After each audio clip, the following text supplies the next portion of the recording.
Hi hello friends, welcome to Pooja Pratap YouTube channel. Subscribe ಆಗಿ friends ನನ್ನ ಚಾನಲ್ನ, ಬೆಲ್ಲೈಕನ್ನ ಕ್ಲಿಕ್ ಮಾಡಿ, ಲೈಕ್ ಮಾಡಿ, ಶೇರ್ ಮಾಡಿ. ನಾನು ಇವತ್ತಿನ ವ್ಲಾಗಲ್ಲಿ ನಿಮಗೆಲ್ಲ ಜ್ಯೂಸಿಯಾದ ಕಬಾಬ್ನ ಯಾವ ರೀತಿ ಮಾಡೋದು ಅಂತ ತೋರಿಸ್ತೀನಿ. ಬನ್ನಿ ಫ್ರೆಂಡ್ಸ್. ಚಿಕನ್ ಸಾಂಬಾರ್ಗೆ ಅಂತ ರುಬ್ಕೊಂಡಿರೋ ಮಸಾಲಾನ ಯೂಸ್ ಮಾಡಿಕೊಂಡು ನಾನು ಜ್ಯೂಸಿಯಾದ ಕಬಾಬ್ನ ಯಾವ ರೀತಿ ಮಾಡ್ತಾಯಿದ್ದೀನಿ ಅಂತ ನಿಮಗೆಲ್ಲ ಈ ವ್ಲಾಗಲ್ಲಿ ತೋರಿಸ್ತೀನಿ. ನಾನು ಒಂದು ಬೌಲಲ್ಲಿ ಚಿಕನ್ ಸಾಂಬಾರಿಗೆ ಅಂತ ರುಬ್ಬಿರೋ ಮಸಾಲಾನ 4 ಟೇಬಲ್ ಸ್ಪೂನ್ ಆಗೋಷ್ಟು ಮಸಾಲಾನ ಒಂದು ಬಟ್ಲಲ್ಲಿ ಹಾಕ್ಕೊಂಡು ಇಟ್ಕೊಂಡಿದ್ದೀನಿ. ಅಕಸ್ಮಾತು ಚಿಕನ್ ಸಾಂಬಾರಿಗೆ ಅಂತ ಮಸಾಲ ರುಬ್ಕೊಂಡು ಇಟ್ಕೊಂಡಿಲ್ಲ ಅಂದರೆ ನೀವು ಚಿಕನ್ ಸಾಂಬಾರಿಗೆ ಹಾಕೋವಂಥ ಖಾರದ ಪುಡಿ, ಹಾಗೆ ಧನಿಯಾ ಪುಡಿ, ಸ್ವಲ್ಪ ಕೊಬ್ಬರಿ, ಟೊಮೊಟೊ, ಶುಂಠಿ ಬೆಳ್ಳುಳ್ಳಿ ಪೇಸ್ಟು, ಹಾಗೆ ಚಕ್ಕೆ ಲವಂಗದ ಪುಡಿ, ಗರಂ ಮಸಾಲ ಪುಡಿ ಎಲ್ಲದನ್ನು ಕೂಡ ಹಾಕ್ಕೊಂಡು ಸ್ವಲ್ಪನೇ ಹಾಕ್ಕೊಂಡು ಗ್ರೈಂಡ್ ಮಾಡಿಕೊಂಡು ಇಟ್ಕೊಳ್ಳಿ. ನಾನು ಚಿಕನ್ ಕಬಾಬ್ನ ಮಾಡಲಿಕ್ಕೆ ಇಲ್ಲಿ 1/4 kg ಆಗೋಷ್ಟು ಚಿಕನನ್ನು ಸ್ವಲ್ಪ ಮೀಡಿಯಮ್ ಸೈಜಲ್ಲಿ ಕಟ್ ಮಾಡಿಕೊಂಡು ಇಟ್ಕೊಂಡಿದ್ದೀನಿ. ನೆಕ್ಸ್ಟು ನಾನೀಗ ಒಂದು ಪ್ಲೇಟಲ್ಲಿ ಕಬಾಬ್ ಪೌಡ್ರು, ಹಾಗೆ ಚಕ್ಕೆ ಲವಂಗದ ಪೌಡ್ರು, ಗರಂ ಮಸಾಲ, ನೆಕ್ಸ್ಟು ಅರಿಶಿನದ ಪುಡಿ, ಹಾಗೆ next kasuri methi, next cornflour, ಸ್ವಲ್ಪ ಖಾರದ ಪುಡಿ, ಹಾಗೆ ಸ್ವಲ್ಪ ಉಪ್ಪನ್ನ ತೊಗೊಂಡಿದ್ದೀನಿ. ನಾನಿಲ್ಲಿ ಕಬಾಬ್ ಪೌಡ್ರನ್ನ 2 ಟೇಬಲ್ ಸ್ಪೂನ್ ಆಗೋಷ್ಟು ತೊಗೊಂಡಿದ್ದೀನಿ. ಕಾರ್ನ್ಫ್ಲೋರನ್ನು 3 ಟೇಬಲ್ ಸ್ಪೂನ್ ಆಗೋಷ್ಟು ತೊಗೊಂಡಿದ್ದೀನಿ. ಖಾರದ ಪುಡಿನೂ ಕೂಡ ನಾನಿಲ್ಲಿ 1 ಟೇಬಲ್ ಸ್ಪೂನ್ ಆಗೋಷ್ಟು ತೊಗೊಂಡಿದ್ದೀನಿ. ರುಚಿಗೆ ತಕ್ಕಷ್ಟು ಉಪ್ಪು. ನಾನೀಗ ಈ ಪ್ಲೇಟಲ್ಲಿ ತೋರಿಸಿದಂಥ ಎಲ್ಲ ಪದಾರ್ಥಗಳನ್ನು ಚಿಕನಿಗೆ ಹಾಕ್ಕೊಂಡು ಚೆನ್ನಾಗಿ ಮಿಕ್ಸ್ ಮಾಡ್ಕೊತೀನಿ. ನಾನೀಗ ಪ್ಲೇಟಲ್ಲಿ ತೋರಿಸ್ತಾ ಇರೋವಂಥ ಎಲ್ಲ ಪದಾರ್ಥಗಳನ್ನು ನಾನೀಗ ಪೂರ್ತಿಯಾಗಿ ಹಾಕೋತಾ ಇದ್ದೀನಿ. ಇದನ್ನು ಪೂರ್ತಿಯಾಗಿ ಹಾಕ್ಕೊಳ್ಳಿ. ನಾವು ನೆಕ್ಸ್ಟು ಆವಾಗಲೇ ಚಿಕನ್ ಸಾಂಬಾರಿಗೆ ಅಂತ ರುಬ್ಕೊಂಡು ಇಟ್ಕೊಂಡಿದ್ವಲ್ಲ ಆ ಮಸಾಲಾನ ನಾನೀಗ ಪೂರ್ತಿಯಾಗಿ ಹಾಕೋತಾ ಇದ್ದೀನಿ. ಈಗ ಈ ಮಸಾಲಾನ ಪೂರ್ತಿಯಾಗಿ ಹಾಕ್ಕೊಂಡು ಚೆನ್ನಾಗಿ ಮಿಕ್ಸ್ ಮಾಡ್ಕೋಬೇಕಾಗತ್ತೆ. ನಾನೀಗ ಎಲ್ಲ ಮಸಾಲನೂ ಕೂಡ ನೋಡಿ ಚೆನ್ನಾಗಿ ಈ ರೀತಿ ಮಿಕ್ಸ್ ಮಾಡ್ಕೋತಾ ಇದ್ದೀನಿ. ಚೆನ್ನಾಗಿ ಮಿಕ್ಸ್ ಮಾಡಿಕೊಂಡು ಆದಮೇಲೆ ನಾವಿದನ್ನು 1/2 ಅವರ್ ಅಥವಾ 1 ಅವರು ಮ್ಯಾರಿನೇಟ್ ಆಗಲಿಕ್ಕೆ ಇಡಬೇಕಾಗತ್ತೆ. ನಾನೀಗ ಚೆನ್ನಾಗಿ ಮಿಕ್ಸ್ ಮಾಡಿಕೊಂಡು ಇಟ್ಕೊಂಡಿದ್ದೀನಿ. ನೆಕ್ಸ್ಟು ನಾನು ಇದಕ್ಕೀಗ ಒಂದು ಪ್ಲೇಟನ್ನು ಮುಚ್ಚಿಬಿಟ್ಟು ಒಂದು 1/2 ಅವರು ಮ್ಯಾರಿನೇಟ್ ಆಗಲಿಕ್ಕೆ ಇಡ್ತೀನಿ. ನಾನೀಗ 1/2 ಅವರು ಮ್ಯಾರಿನೇಟ್ ಆಗಲಿಕ್ಕೆ ಇಟ್ಬಿಟ್ಟು ತೆಗೆದು ತೋರಿಸ್ತಾ ಇದ್ದೀನಿ ನೋಡಿ. ಈ ರೀತಿ ಚೆನ್ನಾಗಿ ಮ್ಯಾರಿನೇಟ್ ಆಗಿದೆ. ನೆಕ್ಸ್ಟ್ ನಾವು ಇದನ್ನೀಗ ಎಣ್ಣೆಯಲ್ಲಿ ಹಾಕ್ಕೊಂಡು ಕರ್ಕೊಳ್ಳೋಣ. ನಾನೀಗ ಎಣ್ಣೆಯಲ್ಲಿ ಕರಿಲಿಕ್ಕೆ ಗ್ಯಾಸ್ನ ಆನ್ ಮಾಡಿಕೊಂಡು ಒಂದು ಬಾಣಲಿನ ಇಟ್ಕೊಂಡಿದ್ದೀನಿ. ಬಾಣಲಿಲಿ ಸ್ವಲ್ಪ ನೀರಿನ ಅಂಶ ಎಲ್ಲ ಹೋಗೋ ರೀತಿ ಚೆನ್ನಾಗಿ ಬಿಸಿ ಮಾಡ್ಕೋಬೇಕು. ನಾನಿಲ್ಲಿ ಕಬಾಬ್ನ ಕರಿಲಿಕ್ಕೆ ಎಣ್ಣೆನ ಹಾಕೋತಾ ಇದ್ದೀನಿ.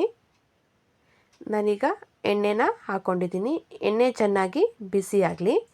ಎಣ್ಣೆ ಬಿಸಿ ಆದಮೇಲೆ ನಾನೀಗ ಸ್ಪೂನಲ್ಲಿ ಒಂದೊಂದೇ ಕಬಾಬ್ನ ಕರಿಲಿಕ್ಕೆ ಹಾಕೋತಾ ಇದ್ದೀನಿ. ಈಗ ನೋಡಿ ಇದು ಚೆನ್ನಾಗಿ ಮ್ಯಾರಿನೇಟ್ ಆಗಿದೆ.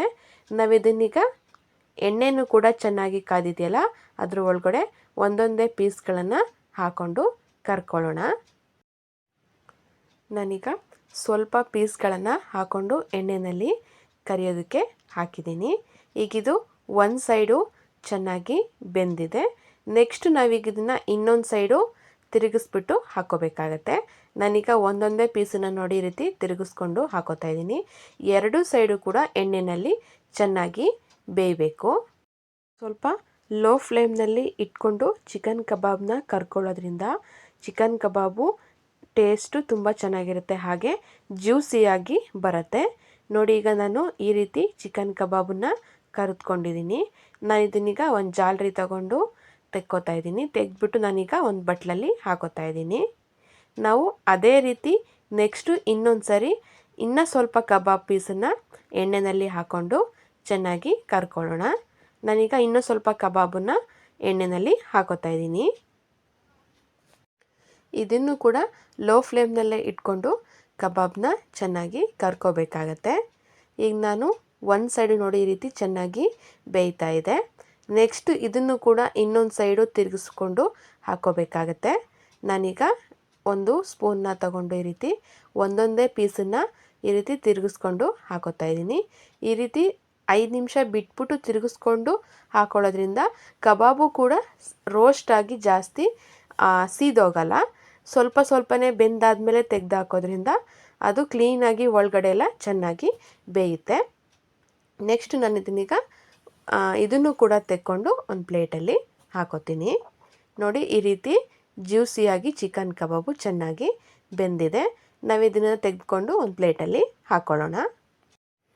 ನಾನು ಅದೇ ರೀತಿ ಎಲ್ಲ ಚಿಕನ್ ಕಬಾಬ್ಗಳನ್ನು ಕೂಡ ಎಣ್ಣೆಯಲ್ಲಿ ಹಾಕ್ಕೊಂಡು ಚೆನ್ನಾಗಿ ಕರಿದುಕೊಂಡು ಆವಾಗಲೇ ಹಾಕ್ಕೊಂಡಿರೋವಂಥ ಪ್ಲೇಟಲ್ಲೇ ಪೂರ್ತಿಯಾಗಿ ಕಬಾಬ್ನ ಕರ್ಕೊಂಡು ಹಾಕೋತೀನಿ.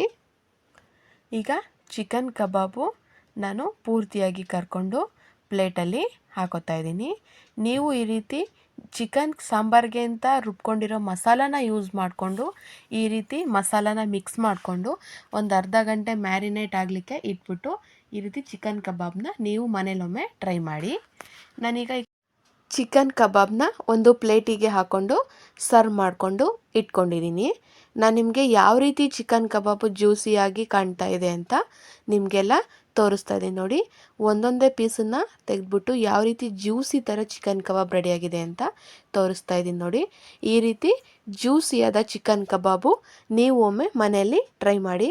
ಸಬ್ಸ್ಕ್ರೈಬ್ ಆಗಿ ಫ್ರೆಂಡ್ಸ್ ನನ್ನ ಚಾನಲ್ನ, ಬೆಲ್ಲೈಕನ್ನ ಕ್ಲಿಕ್ ಮಾಡಿ, ಲೈಕ್ ಮಾಡಿ, ಶೇರ್ ಮಾಡಿ.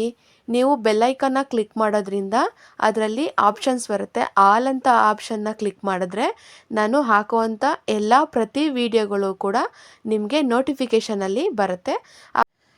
ಆಗ ನೀವು ನಾನು ಹಾಕುವಂಥ ಎಲ್ಲ ವಿಡಿಯೋಗಳನ್ನು ಕೂಡ ನೋಡ್ಬೋದು. Thank you.